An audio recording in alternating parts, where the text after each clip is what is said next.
And now, it's time for another Dice Tower review with the Game Boy Geek. Hello my friends, it's the Game Boy Geek here. Today we're going back to the Ice Age with all sorts of crazy animals like mammoths, and bears, deer, all sorts of things. Squirrels, we're looking at Mammuz. This is a 3 to 7 player bluffing game. It gets played in 20 minutes or less usually. From Hobby World and Abacus Spiel. It doesn't have any US distribution yet, but this is a light bluffing game with some awesome artwork. Let's take a look. I'll show you how it's played. I'll see you on the other side.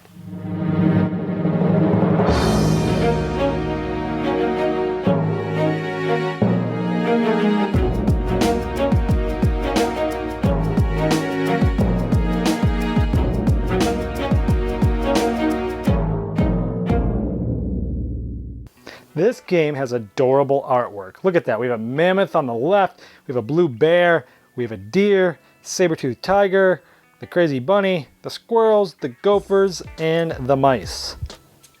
Now this is a bluffing game where you're trying to get rid of all your cards to win. In addition to these cards up here that show you the different animals, it tells you how many cards of each animal there are. For instance, there's 2 mammoths, 3 bears, all the way to 9 mice. Now, depending on the amount of players, you may play with all or some of these. With 6 and 7 players, you're playing with all the cards in the deck. With 5 players and 4 players, you take out the mice, and with 3 players, you take out the gophers and the mice. Let's pretend we've got a 3-player game. We would take all the cards that match these, a big handful of them that match all these numbers, and we would deal them out evenly. Now, there's 27 of those cards total, and then there's 6 dinosaurs. In this case, we're playing 3 players. You randomly shuffle up and you take any 3 dinosaurs, shuffle them into the deck. These go out. And so we have 30 total cards in play, so each player is going to get 10 cards. So depending on how many players there are, you're either going to have anywhere from 7 to 10 cards in play. These would get shuffled up and dealt out. So this would look like my hand. Now, this would be secret. We would be holding it. Nobody else could see this, but I've got a lot of 5s, 6s. Look, there's only 5 5s in the game. I have 4 of them. And so what you're going to do is you're going to claim to have between 1 and 4 cards of any species. So maybe I'll take these and I'll just say, I have 3 5s. And I will just throw them down and say, I've got 3 saber-toothed tigers. Now, the next player has a choice. They can either add to the saber-toothed tigers, because that's the species we're playing this round because that was the first one called.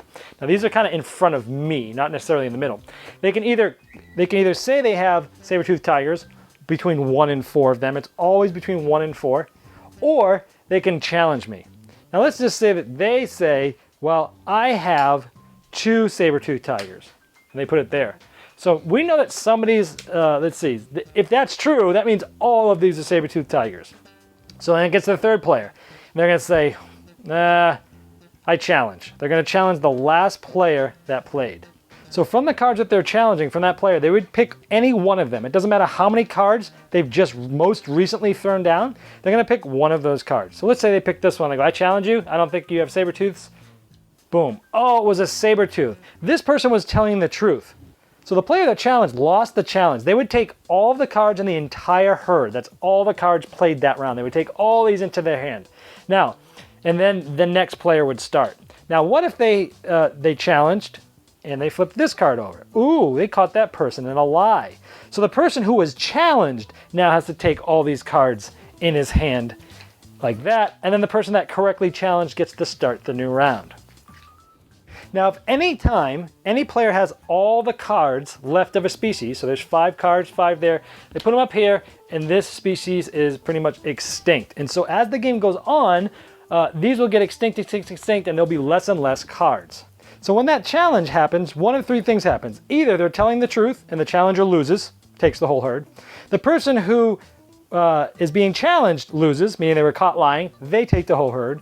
Or once in a while, the player might flip up a dinosaur, and then a special ability happens depending on the dinosaur.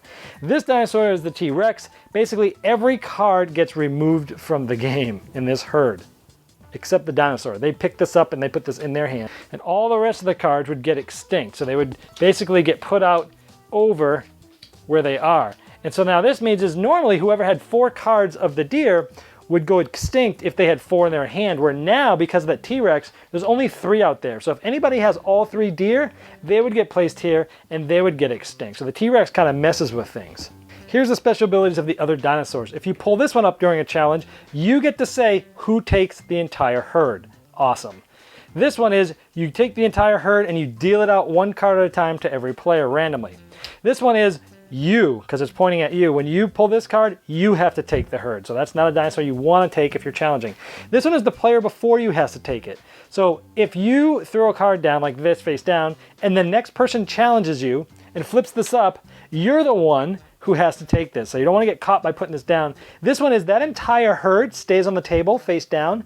The next herd starts with a new round on top of the other herd, and whoever loses that one takes both herds. Crazy. So that's pretty much the game. On your turn, you're throwing the cards down, anywhere between 1 and 4 cards. You're saying a species. Everyone else is following suit with that species, throwing down 1 and 4 cards, and you're either throwing down cards of that species or challenging.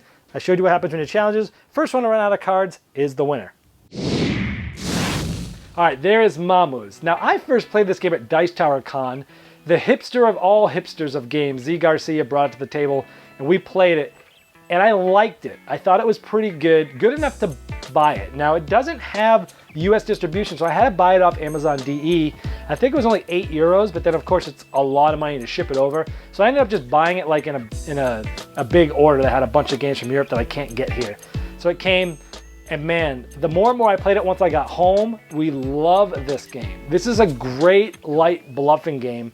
And the mechanic, first of all, the artwork's so cute and so awesome.